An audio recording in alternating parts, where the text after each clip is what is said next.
Good evening, Rochester.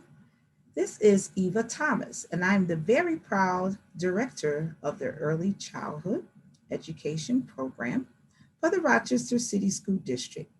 Today, we are hosting a live preschool virtual town hall meeting to support our preschool families. We know that preschool is the foundation for all grade levels. So today we have the pleasure of our executive director sharing information with you, our academy director, several of our teachers, as well as our coordinator of environmental safety. So at this time, I'd like to introduce our executive director of the Early Childhood Department, none other than Dr. Robin Hooper. Welcome, Dr. Robin Hooper. Good evening, Mrs. Thomas and pre-K parents and family members. Thank you for joining us this evening.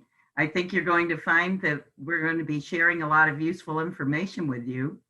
And just to begin with, I'd like to say to please remember to share with friends, neighbors, family members that we register for the pre-K program all year long. We never stop registering. So if someone does have a 3 or a 4-year-old who turns 3 or 4 years of age by December 1st, they would be eligible this year. Or if they are going to turn 3 or 4 on or by December 1st of 2021, they would be eligible to register for next year. And we'll start our registration for next year in January. So I did want to share with you that even during this time, of our COVID environment, we do provide 3 ways for families to register. They can register by calling us at our number, that would be 262-8140, or they can register by going online to our district website, www.rcsdk12.org/pre-K/. I'm going to say that one again. That's www.rcsdk12.org/pre-K/. And the third way that you could register would be by coming to our central office in person. We aren't able to allow the public in central office, but if you come to the door and ring the doorbell and let the guard know that you are there to register for pre-K, one of our staff will come out and get a paper registration folder for you that you can complete and return to us. In addition to the registration paperwork, you are required to bring some documents when you'd like to register your child. You would need to bring your child's birth certificate, proof of address, and that could be a rent or mortgage receipt or a utility bill with your address on it, a photo ID of yourself, and your child's immunization record. With those documents, we can take a picture of them. You could take a picture of them and email them to us with your registration form.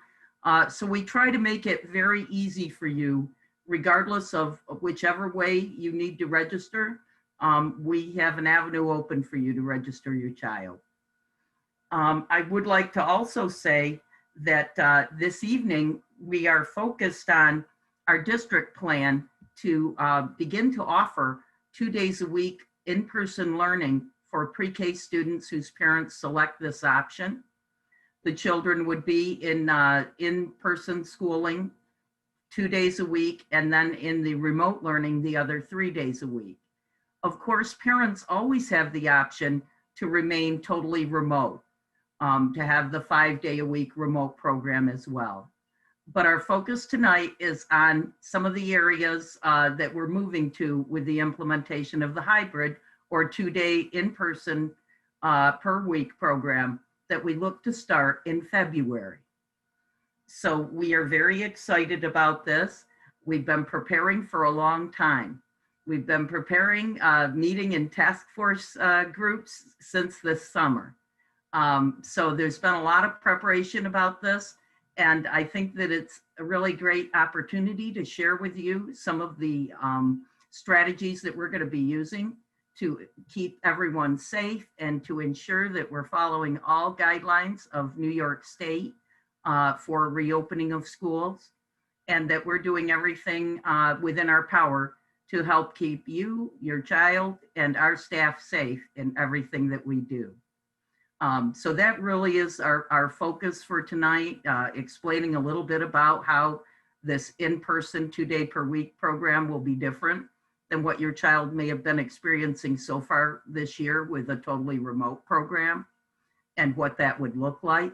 So we do have an opportunity for you to hear from classroom teachers, our environmental coordinator, and also a little bit about what our music program will look like, because our music program has been remote, and we've had it on our Facebook page, and it's been very well received.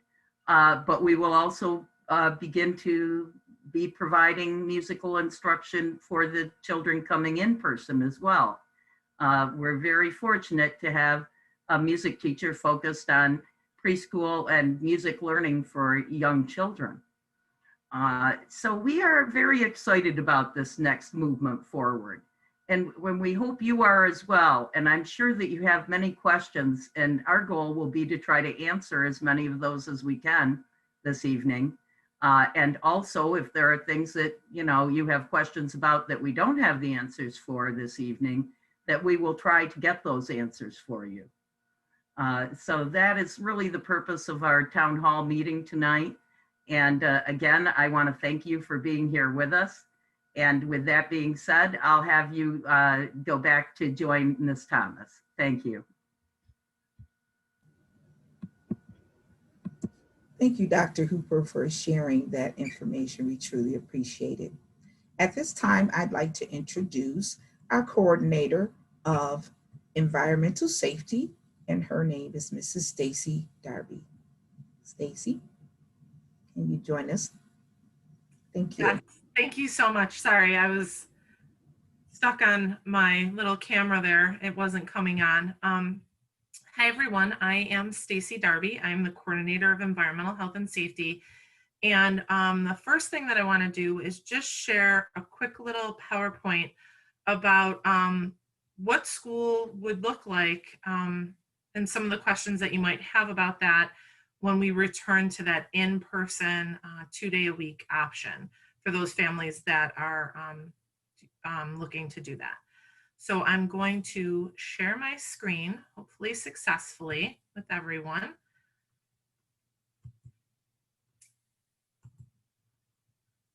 And let me start this. And I hope that everyone can see my PowerPoint. If we can't, if someone would chirp on and let me know that we're not looking at it. But if I don't hear from anyone, I'm just going to keep going. So again, this is our pre-K parent reopening information. And really with everything that we're doing besides the education of our youngest students and all of our students, safety is going to be at the forefront. We're going to do that by wearing our masks, staying socially distant, 6 feet apart, and cleaning our hands regularly. And I'm going to talk more about that.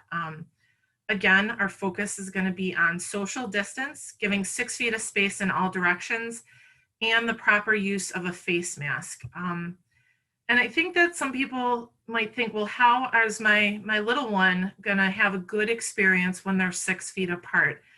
And I can tell you that the centers, for lack of a better word, that are being set up inside of the preschool spaces really give each child all of the things that they're going to need to have a good experience. And if a child wanders into another child's space, it's not going to be met with a yell or with, I don't want to say yelling because teachers are never yelling, but it's just going to be met with a reminder to say, remember, we're trying to keep our distance. And the same thing with our face masks. Children are going to be expected to wear them all day. They will have mask breaks allotted to them. And we also know that there's going to be a little bit of a learning curve with getting people to wear them, the little guys wearing them all day, and ladies. So I will talk a little bit more about that. hand hygiene, washing our hands with soap and water for 20 seconds, or the use of a alcohol-based hand sanitizer. And then the rooms are going to be cleaned and disinfected, the frequently touched surfaces regularly, nightly disinfection of used classroom spaces, and more rigorous disinfection on Wednesdays and on Fridays. So when we talk about a face cover or a face mask, they have to be worn at all times when kiddos and adults are in shared spaces like hallways, restrooms, buses. They're going to be worn in classrooms at all times unless a mask break is given. What will a mask break look like? It'll look like when the kids are sitting at their stations, they're at their little desks, they're maybe working on something quiet, or it might be the time that they have a snack. And that's when those masks will be taken off and they'll be given that opportunity to have their mask off. And then they'll be asked to put them back on. But the safest, the way we keep everyone the safest is by using that social distance and the masks as much as possible. They might not be worn though during some therapies, speech, some other therapies when necessary. And in those instances, a physical divider would be in place, and the staff member providing that therapy would also be wearing a face shield. A face shield cannot be worn instead of a face cover or a face mask. They have to have one on that covers their mouth, nose, and chin. You may be wondering, does, my child, can't wear a face mask or might have an exemption? And if that is the case, you'd have to have this form filled out by your healthcare provider and signed, and that would have to be provided to the school district. Only exemptions that are available, and this is dictated by the Monroe County Department of Health, are as listed below, and it's a previously documented neuromuscular disorder that makes it difficult for a child to remove a mask themselves, a child with a previously diagnosed severe developmental or behavioral problem, or a child with a diagnosis of a serious emotional disturbance or other significant mental health problem currently in the care of a behavioral health team. And it is believed by this team that the wearing of a face mask would lead to worsening emotional harm. Again, the form has to be signed by the healthcare provider. So if your kiddos are kiddos that are going to be coming back to hybrid, really working with them and helping them get used to that face mask prior is going to be very helpful. Hand hygiene, super important. Washing hands, soap and water, 20 seconds. Teachers are going to be supervising that. And also they would be supervising if the students were using hand sanitizer. And these little posters here with these cute little monsters will be all throughout the school to help students remember. If you have a child that does take a bus, which I realize, and this would be the yellow school bus, I realize that may not apply to many of you, but if you do have a child that takes a bus, the staff and student would wear the mask the entire time they're on the bus. If a student did arrive to a bus without a mask, they would be provided one by the bus driver or the aide. They're going to sit one per seat unless they're from the same household, and the buses do get disinfected between each bus route. I talked a little bit about cleaning and disinfection, but just to go into a little more detail, all the cleaning and disinfection will be done using New York State Department of Health guidance. We have cleaning protocols and schedules in place, and it'll all be done with the proper chemicals, the proper disinfectant. Our buildings, as far as ventilation, will be operated for longer periods in occupied mode. And basically that just means that more outside air is going to be delivered to the building for longer on either end of the day. We're also going to be supplying more outside air to the building throughout the day. So there's going to be more volume of fresh air brought in from outside. We're increasing the filtration using a higher rated MERV 13 filter. And if there is a window in a room and a teacher does want to open it and it's practical, that is something that could be done as well. One thing that we are asking parents is making sure that before you send your kids to school, you give them a before school symptom assessment. And what that looks like is taking their temperature prior and asking the following questions about your child to yourself.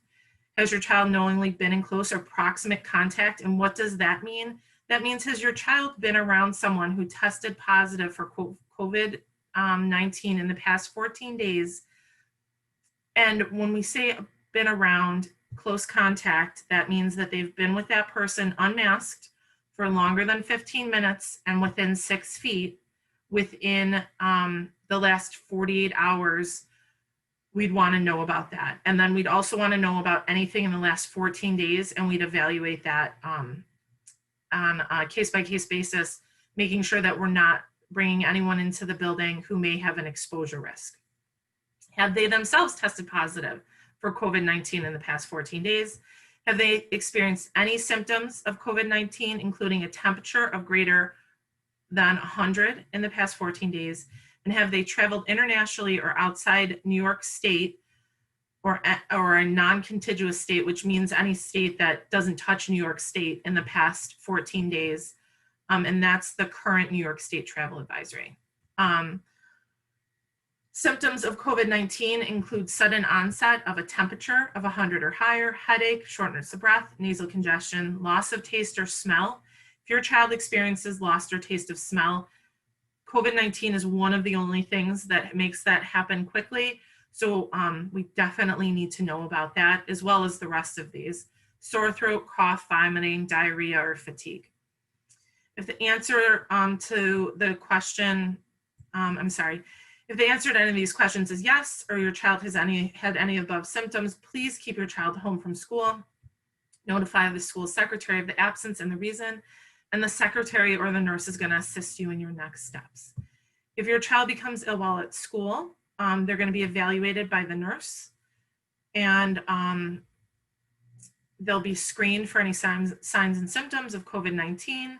They're also going to have their fever screened upon arrival, and that is something that is super simple. They're just going to stick their hands right underneath a little temperature screening device, and it's going to turn green, and they're not going to have a fever, and they're going to walk right in. If it didn't turn green for them, if it turned red, they'd be evaluated by the nurse, and their temperature would be taken, and the temperature that nurse took would be what would be used. Please make sure to contact the school and make sure your contact information is updated. This is super important because if your child does become sick while they are at school, we need to be able to get a hold of you. And this is so we can keep our school environment safe, prevent the spread of COVID or any other illnesses. It's also important that your students or that your child's immunizations are up to date prior to them returning to on-site learning. There are some resources listed here. And now I think, if I remember correctly, we have time for questions, but I'm going to turn it back over to Ms. Thomas to facilitate that. Thank you, Ms. Darby. I don't see any questions, or I haven't received any questions in the chat. So we're going to move on, and we will have a question and answer period at the end. Okay, so we're going to move on to our teacher panel. And at this time, I'd like to welcome Mrs. Rebecca Boyle, the Academy Director for Early Childhood. I'd also like to welcome Miss Michelle Morris, who is a preschool teacher at school number 2, Clara Barton. And I'd also like to welcome Mrs. Cynthia Robinson, who is a community-based organization preschool teacher. Welcome. And last but not least, I'd like to welcome Mrs. Ashley Moss Fox, our preschool music teacher. Thank you all for coming. This is our teacher panel, and it will be supported by Mrs. Boyle, who will be our moderator for the teacher panel. Thank you all. Thank you, Eva, for the introduction. Welcome, families. Thanks for spending some time with us this evening. We wanted to have an opportunity to share with everybody what our experiences have been like teaching remotely, and then also share that we are very excited that we are going to be able to, as Robin Hooper shared earlier, be moving into a hybrid setting where families that have opted to come back will be able to come back 2 days a week in person on Mondays and Tuesdays. So I'm gonna start, I guess, with Michelle, because she's the first person I'm seeing on the screen, and then I'll head over to Cynthia because she's the next. And if Michelle, you could share with us what your experiences have been like teaching so far hybrid, because it's certainly nothing that any of us would ever have expected that we were going to have to be doing. Correct. It's to say the least, it's been interesting. But I think, the question I get asked the most is, how do you teach? Everyone says, how do you teach pre-K students virtually? And I actually think it's been a very rewarding experience, not only for me, but I think even for the students. I do 4 Zooms a day. I have a Zoom in the morning where we greet each other and we sing songs and we do a message board. And I thought a really easy way to show what I would be doing in the classroom as well as on Zoom or on our Zoom meetings, I do a message board every day. And we sing a song. They know it's time for a message. So I would be doing this in the classroom, just like I do on my Zoom calls. So I plan to mimic almost the same schedule I'm doing on my remote days as I will when I'm in person. So, I go through our message board. I'm able to get in some skills such as, number identification and some shapes. And then we talk about what we're going to do for the day. So I just, go through and lay it out for the students. And then we get a chance to share, and all the students tell me something that they want to do for the day or something that they did yesterday. So we get a lot of oral language in there. So that's my first Zoom. And then I go through the day, I break it up with about an hour between each Zoom so that the students can move around, because we don't want little kids sitting for too long. So after our first Zoom, we take a break and then we come back for an ELA Zoom and we read a story. Students make connections and we discuss the text. Sometimes we draw pictures of our favorite parts of the story, just as I would in a classroom. They will draw a picture and they will hold it up and they'll show it to me. We take pictures and they put them on Seesaw, which is a learning platform that we will be using for the hybrid as well as the remote learners. And then we'll take another break. There's a lunch and there's a gross motor time. There's a large group, which Miss Ashley Fox is so wonderful, and we add that into Seesaw.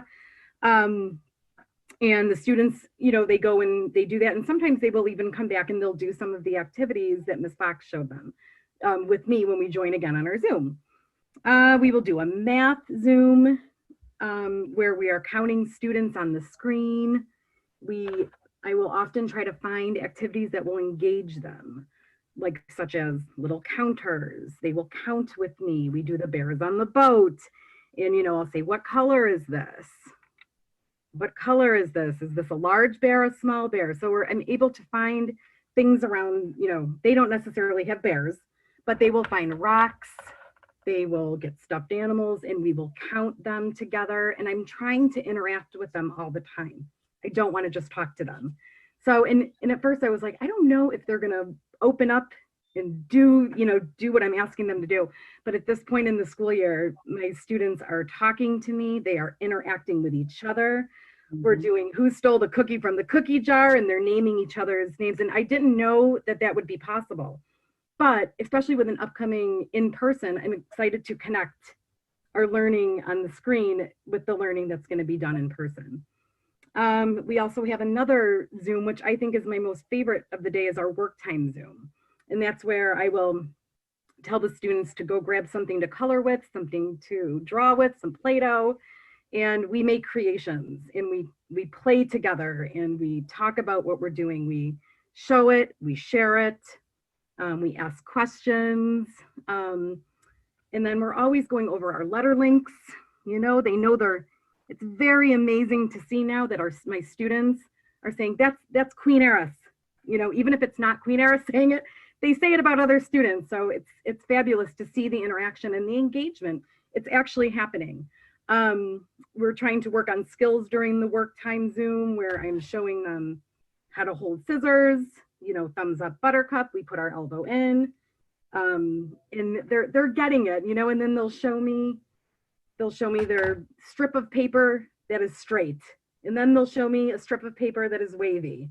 So I've seen progress, even though we're through a screen, I'm seeing progress. And I think that adding, in the in-person instruction, it's going to be wonderful to see the connection between the screen and in person. And then connecting with parents is something that I hold the most important part of my job, is connecting with the parents, because I know that that's going to lead me to their children.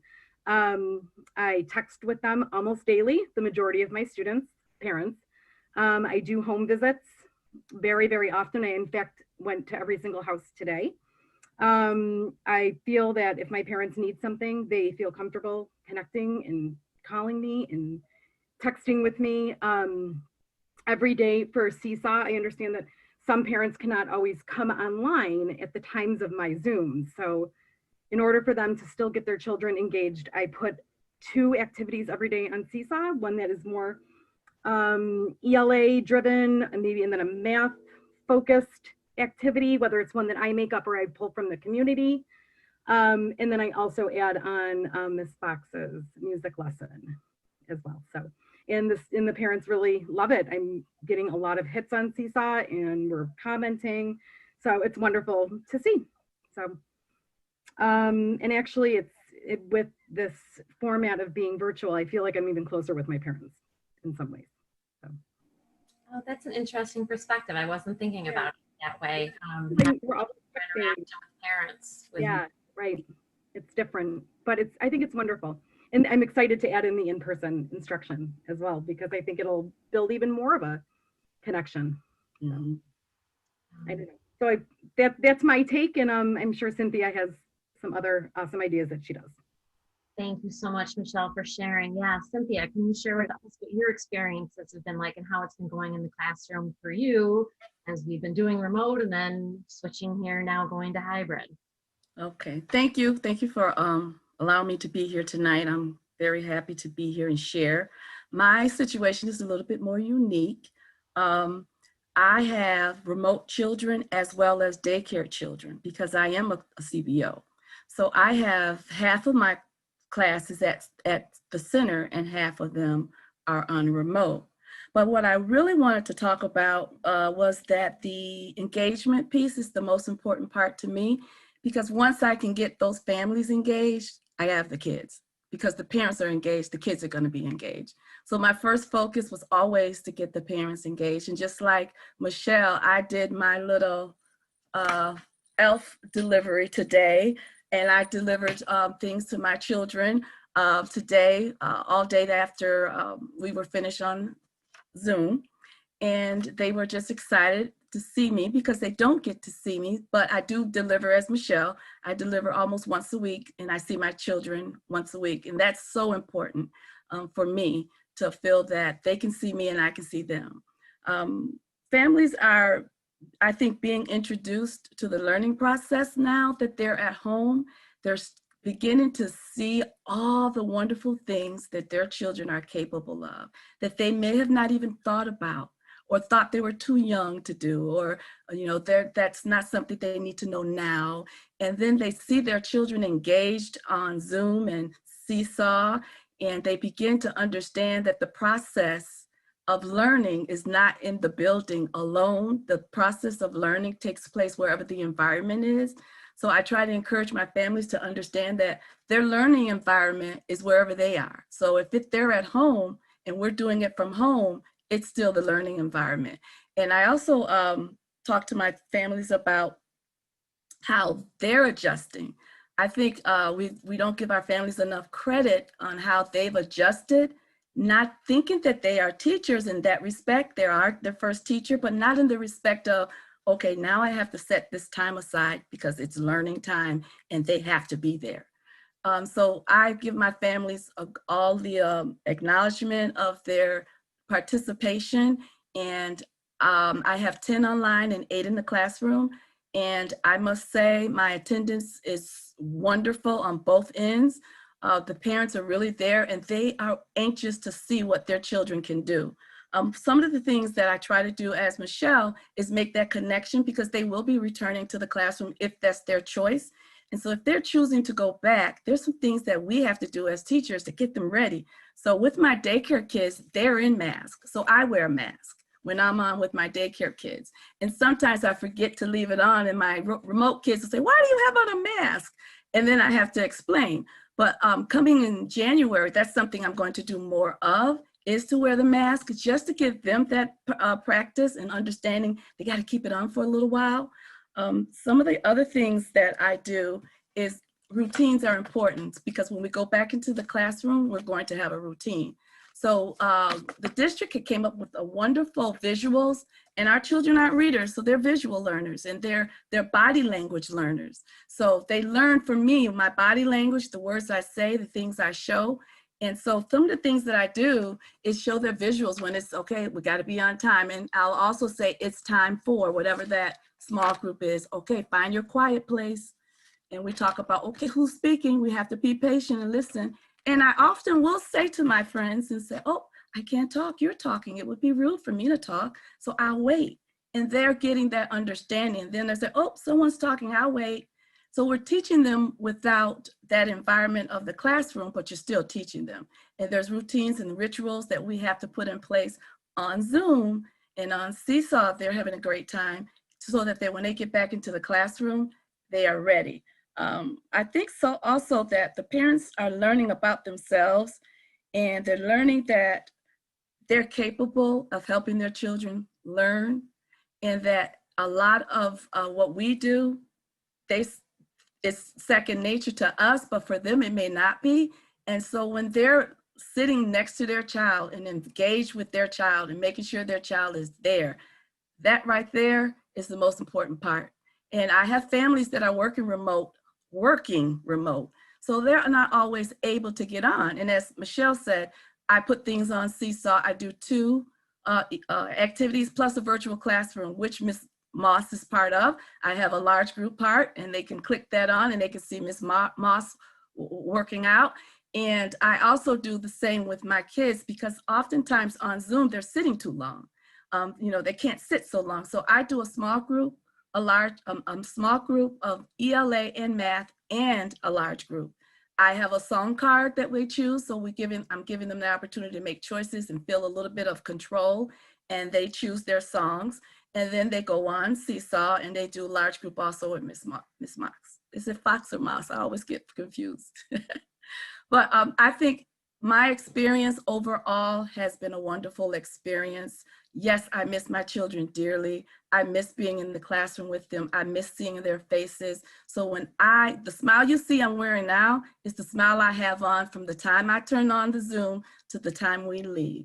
And we have chants, we have ritual songs, and they look forward to that. And I think the key to all of it is, as the teacher, it's my responsibility to build that environment and that atmosphere of learning. And they're also dealing with social emotional really quick, because I know we're pressed for time. But the social emotional piece, we think they're missing out on because they're not right in connection with us. But there's so many things that as a teacher, you read in their body language when they're doing their work. I had a little one frustrated today. So I stopped and I said, so why are you frustrated? And I used that language so they know what the feeling to label it. And she told me why. So we figured it out. So they're problem solving. They're doing all the things they would do in the classroom, but now they have extra support. They have me and their family to help them with those areas where they're problem solving and they're just not, they don't know what to do. So I find that the remote learning has its ups and downs, but I see more ups than downs because my families are engaged. The families are learning along with their children. And I'm hoping that they walk away with the idea that my child is capable of doing more than I thought, better than I thought. And I always tell my kids, practice makes better. We're not looking for perfection. We're not looking for mastering. We're just looking for better. What can you do today better than you did yesterday? And I'm here to help you. So that is what I've enjoyed about the remote. And I'm looking forward to seeing my kids in person. Thank you.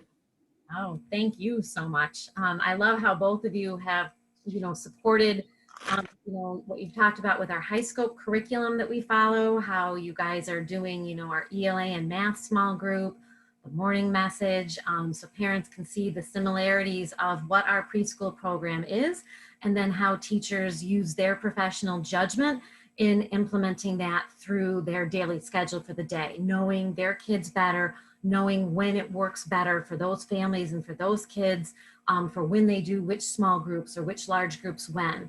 But that, as Cynthia was saying, that the ritual and the routines are established.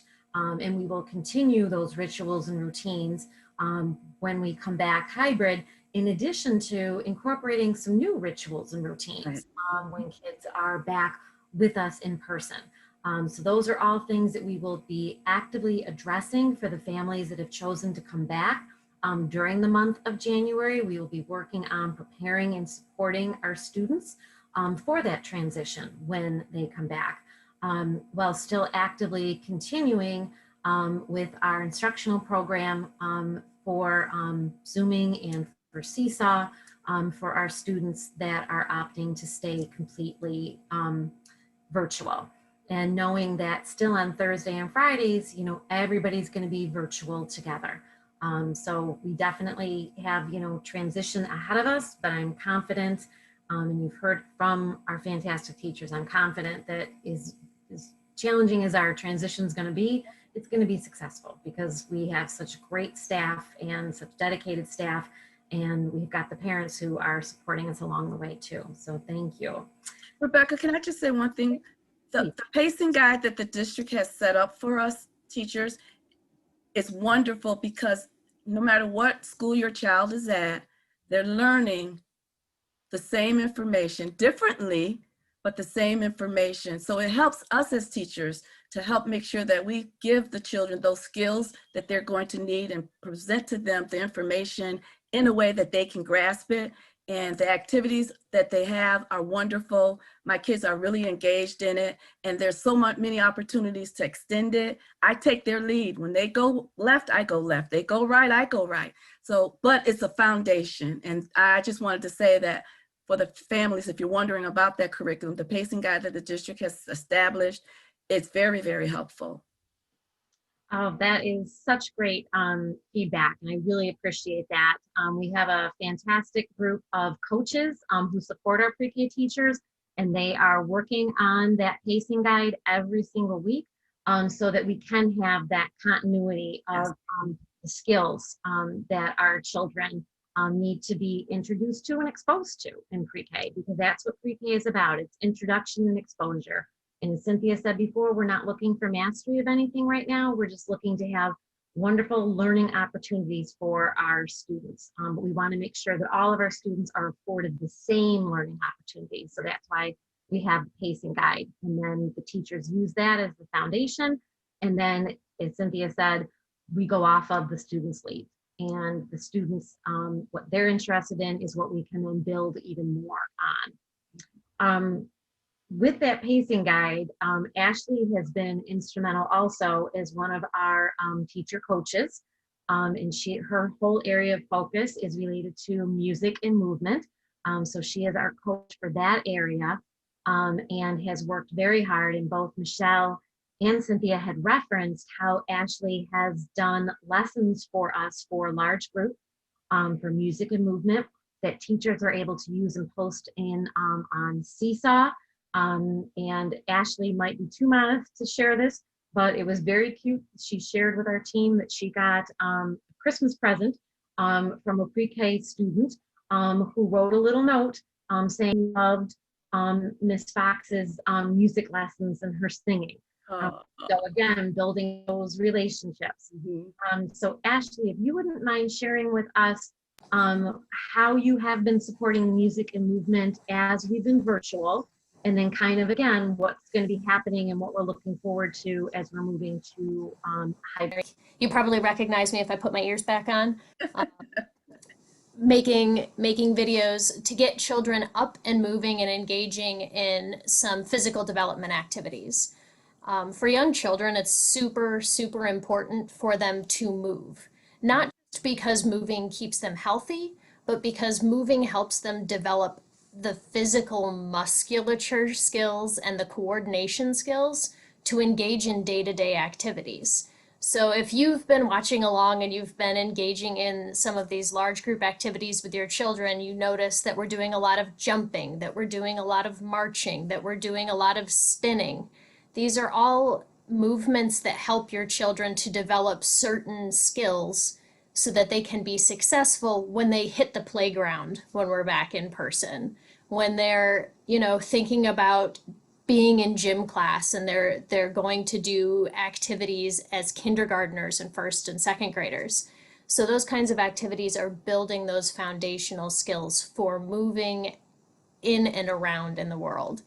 You also might notice that we're doing activities like with our fingers. We're developing those tiny muscle skills that are going to help them with writing, that are going to help them with typing and tying their shoes and buttoning their shirts. So like movement in the musical realm of things is not just about like getting them to engage with music. It's also about helping them build skills that they need for just everyday living.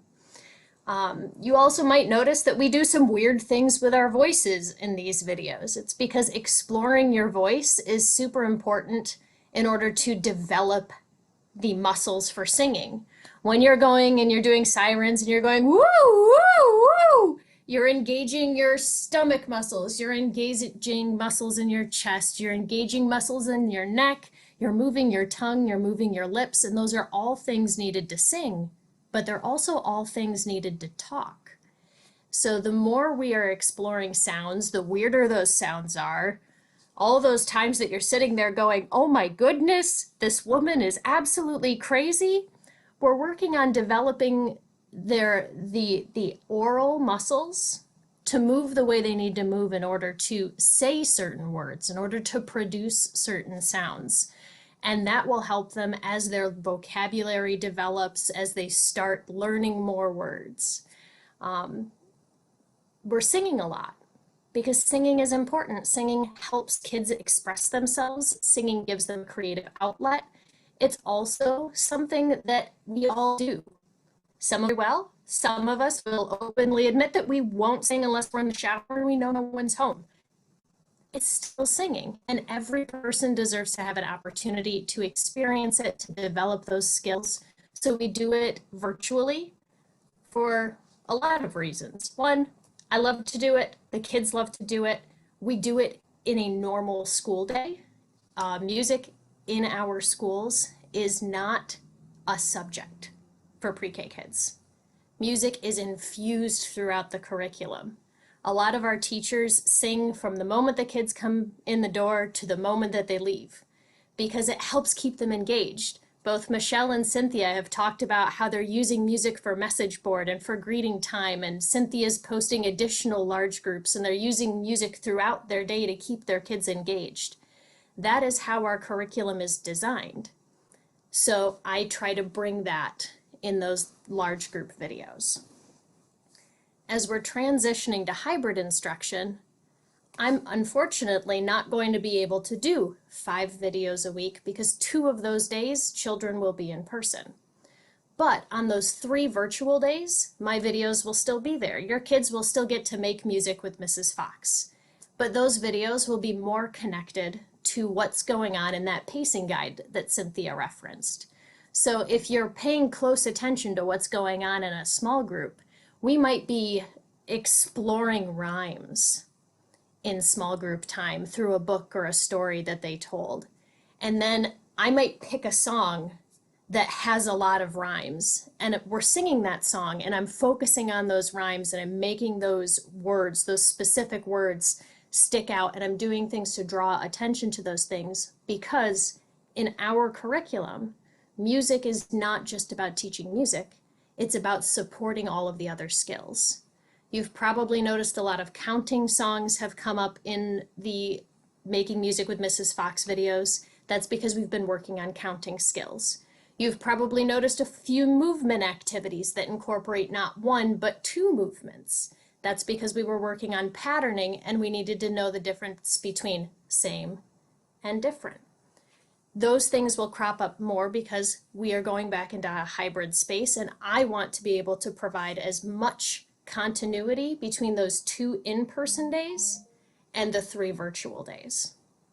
That being said, what music's going to look like on those 2 in-person days for those of you who have selected to go back, it will look different than it does in a typical school year. And that is to protect the health and safety of children and adults participating in that space. New York State and the CDC have said that singing cannot occur unless children and teachers are masked and 12 feet apart. And unfortunately, none of our classrooms are large enough to accommodate that.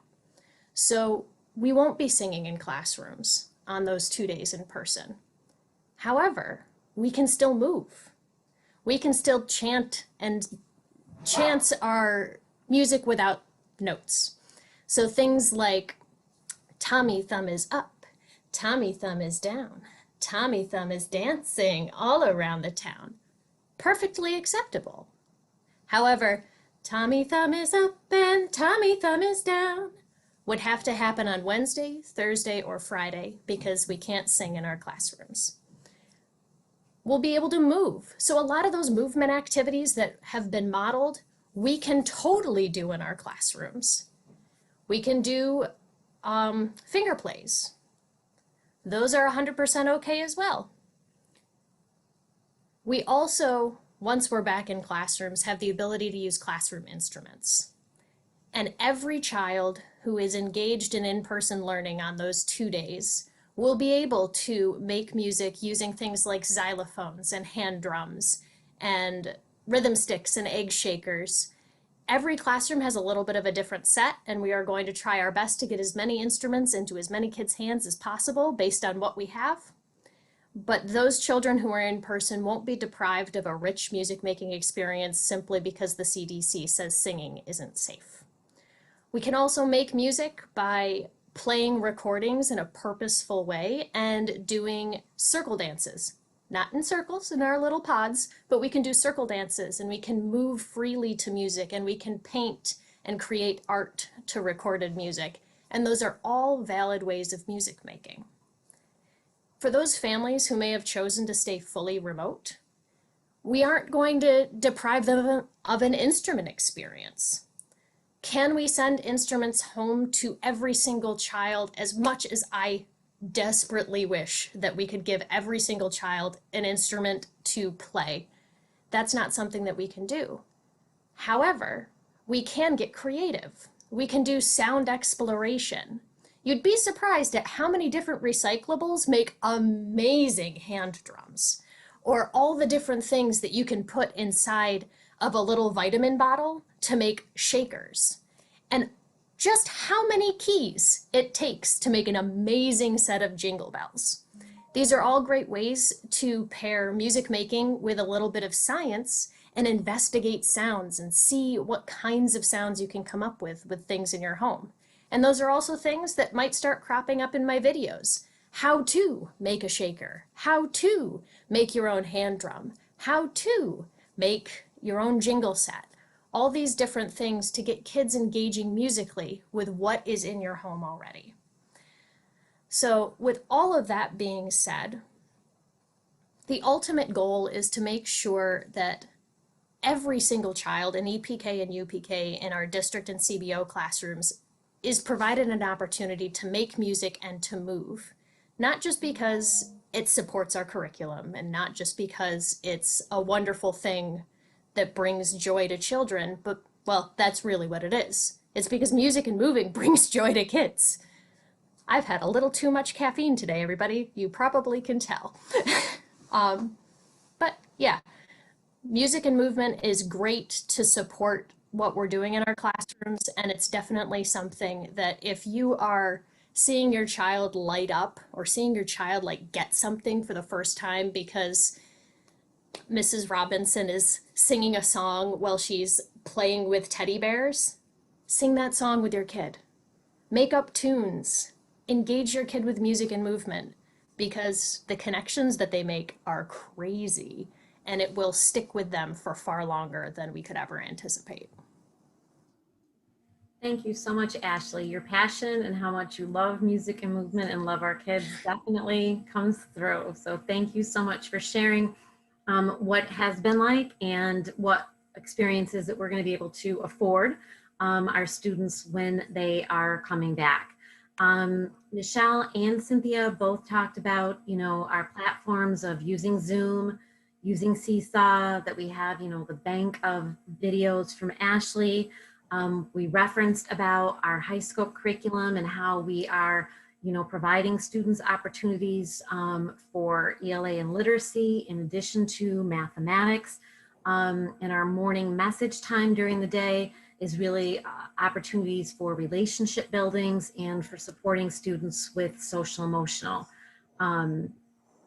addressing their social emotional needs. So before we turn it back over to Eva, I didn't know if Michelle or Cynthia wanted to share anything else that might have popped up in their thoughts is listening to one another or listening to Ashley. And if not, that is perfectly fine. We can turn it back over to Eva, but just wasn't sure if there was anything else that you thought would be helpful for families to know.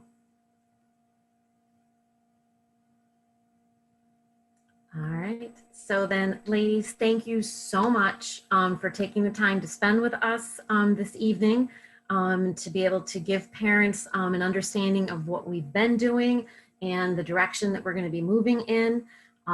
We are very blessed in our department, as I'm sure everybody could see, the professionalism and the enthusiasm of the staff that we have. I guess I'm a little biased, but I think is unparalleled in the district with what a phenomenal pre-K team that we have. So again, thank you so much, ladies, for taking part of your evening to spend time with our families.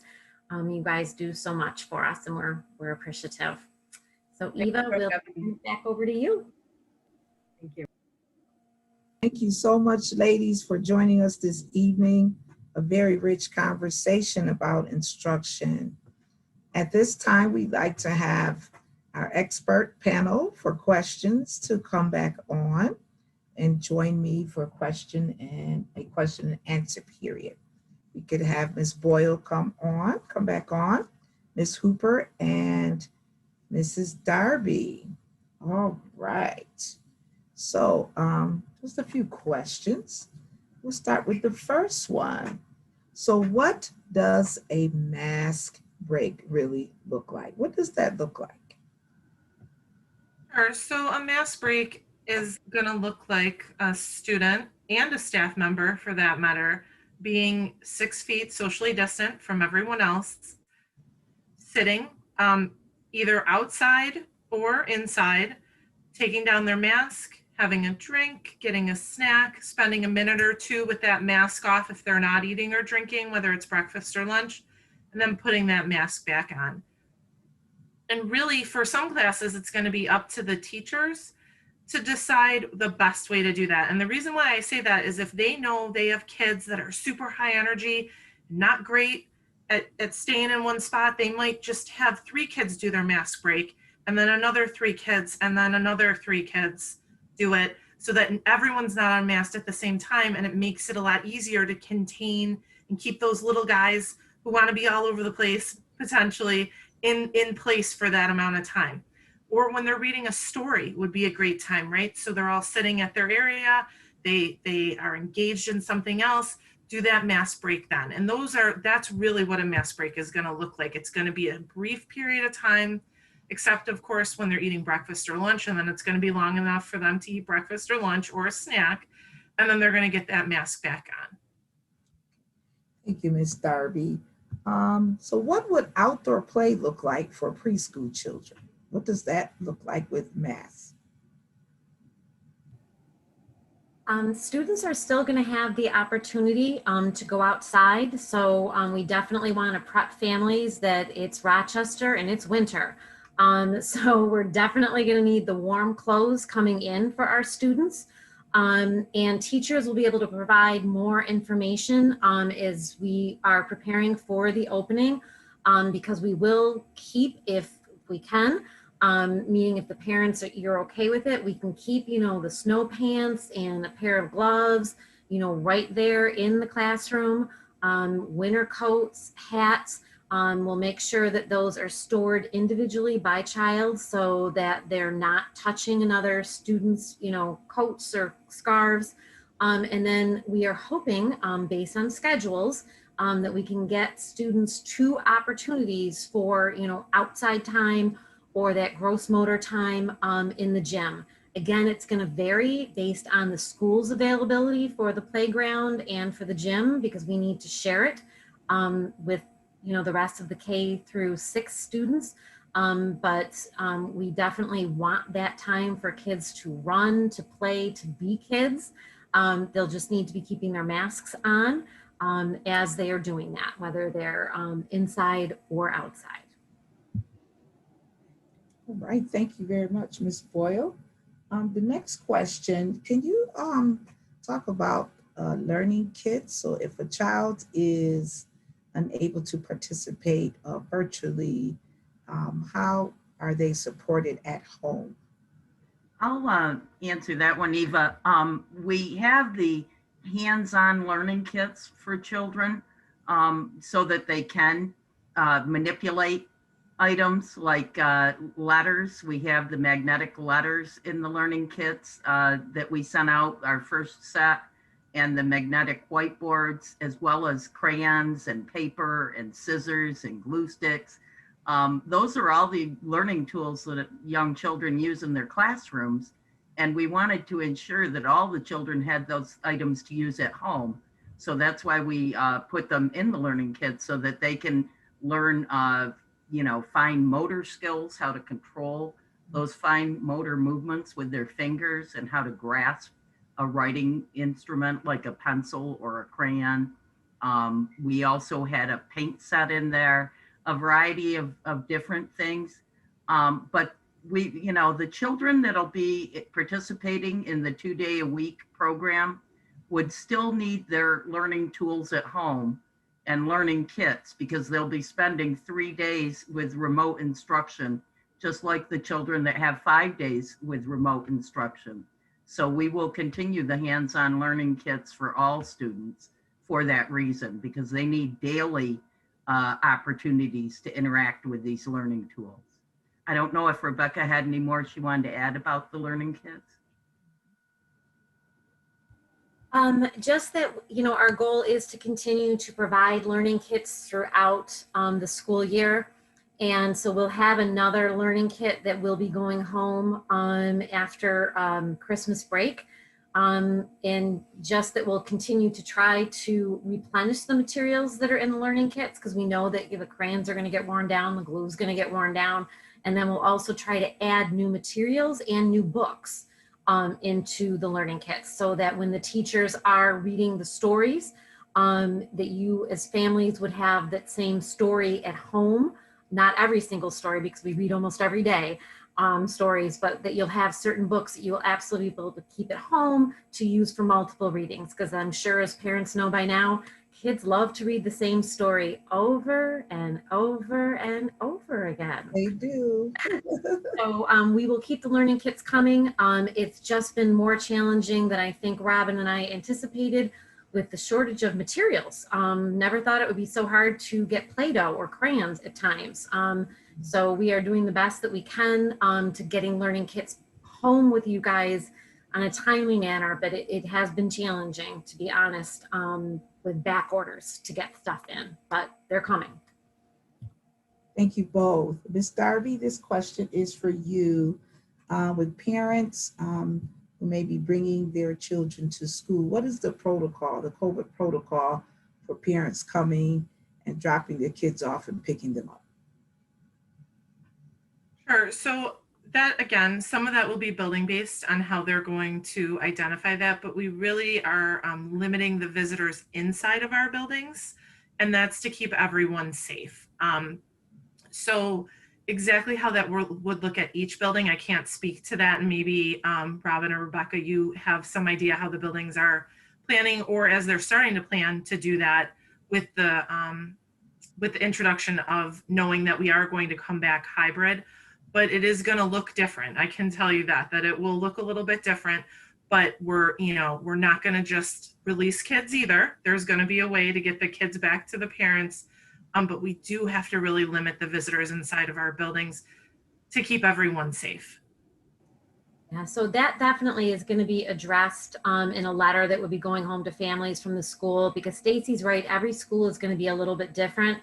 But right now, we are not going to be able to have parents come every single day directly into the classroom as we used to for drop off and stay for breakfast, and the same thing for pickup.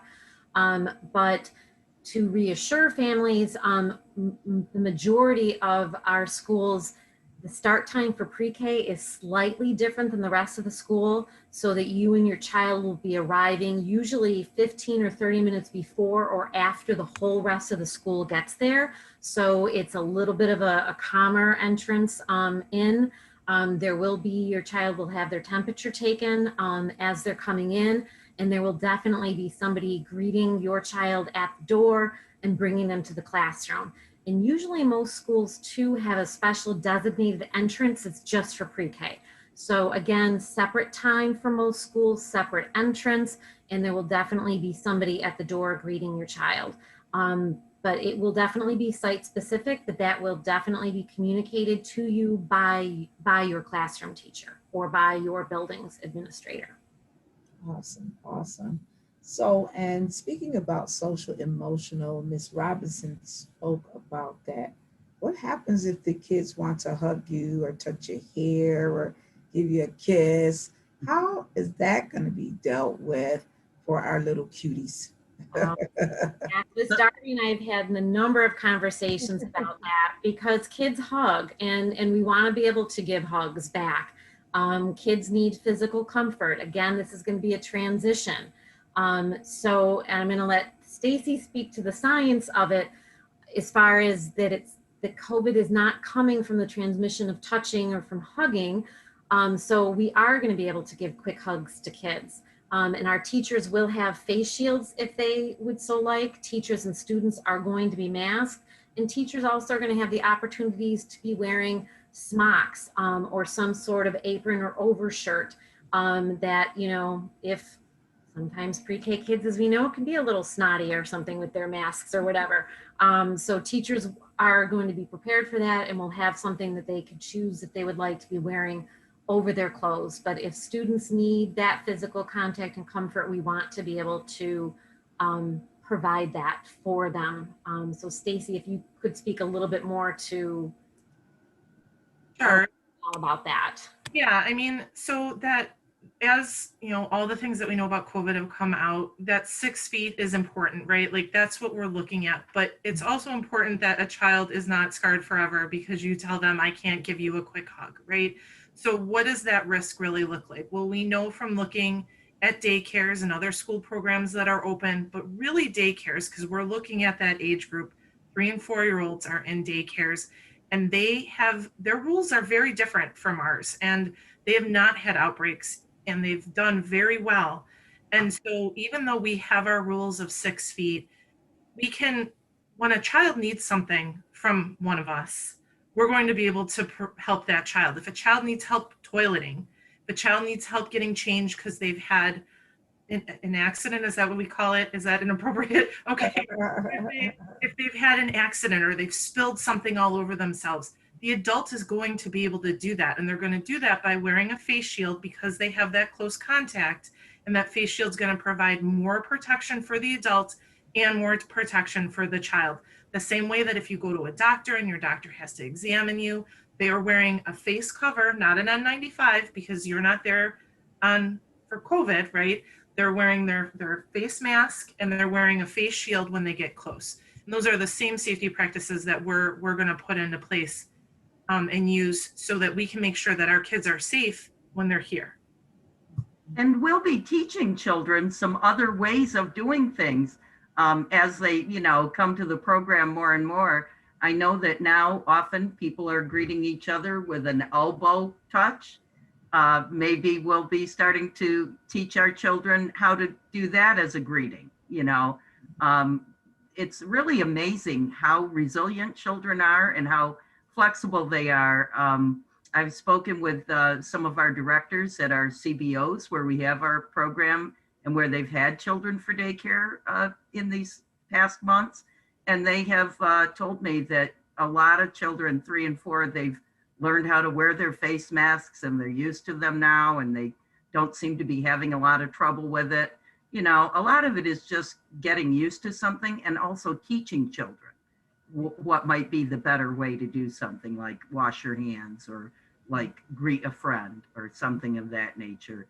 But we certainly don't want to give children any kind of impression that, you know, we don't want to give them a hug, but doing that kind of quickly is a more safe thing to do with all the proper equipment, you know, rather than a long, prolonged, you know, a longer hug. Things of that nature that we'll do to, you know, try to make sure we keep everyone safe. Thank you. So how many children will be allowed in a classroom at one time? The most would be 9 in an integrated class. But most of our general education classes will be 8. There is an exception with integrated because those classrooms, the ratios are set differently. So it will either be 9 in an integrated or 8 in a regular general education classroom for pre-K at the most. It could be less. Thank you. So another question would be, if a child has a messy mask, maybe they sneeze or they get it, or it tears or something happens, what happens next? How can that be remedied? Well, every building has a supply of disposable masks that are made for children. They are child size. We also have stock of those available to refill the buildings as they need them. So if a child has a messy mask or a torn mask, or you know, the mask comes off during mask break and winds up on the ground, then there's a replacement for that mask available. And we have adult masks too, but I don't think the 3 and 4-year-olds are going to need the adults, but we do have the child size ones available. Thank you. Thank you. So another question. So we know that we service children who may not be potty trained, and there's the issue of diapers. So how would that be handled in classroom?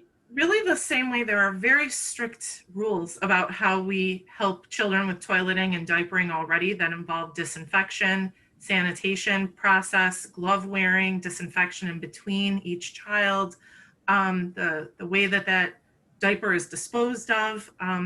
So all of that is still going to be in play, with the only difference being that we're going to have on a mask. And in some situations, we're going to have on a face shield as well. And that really depends on the contact time that someone's going to have with that child. So the face shield, staff could always wear them.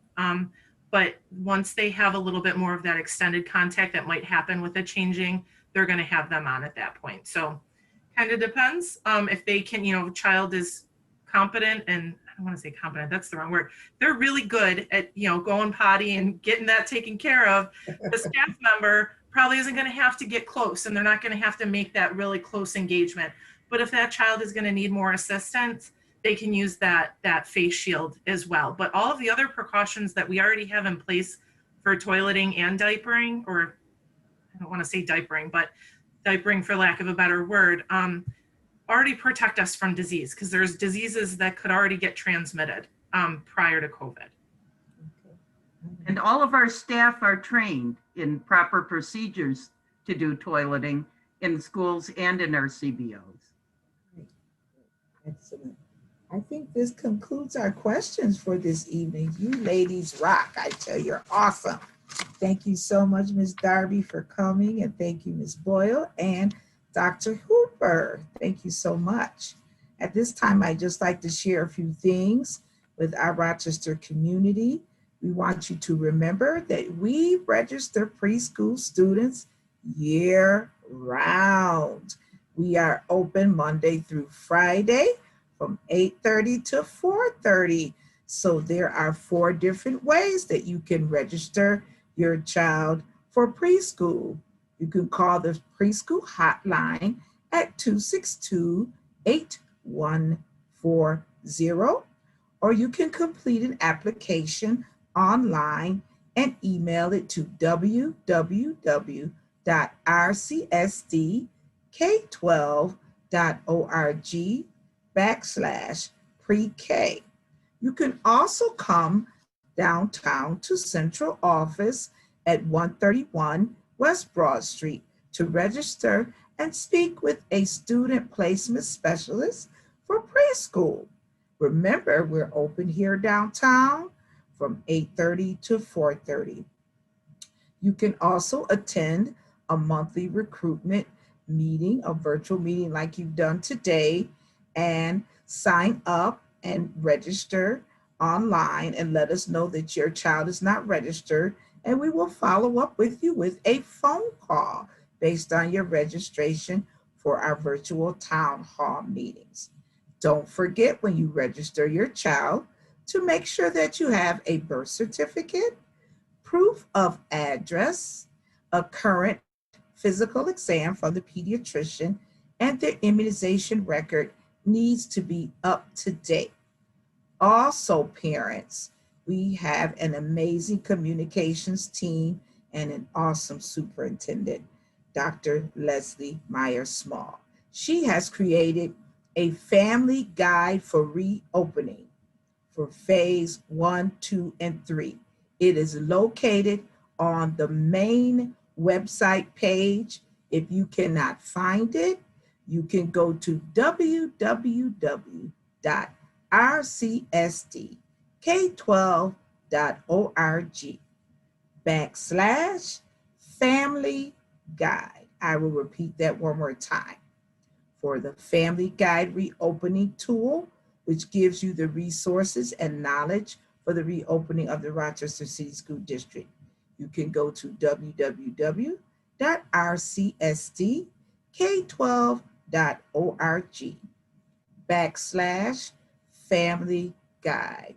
It has been a pleasure, being your moderator today for our preschool town hall meeting. On behalf of the Rochester City School District and Early Childhood Department, we'd like to wish you and yours a very, very Merry Christmas and a Happy New Year. Thank you all for coming.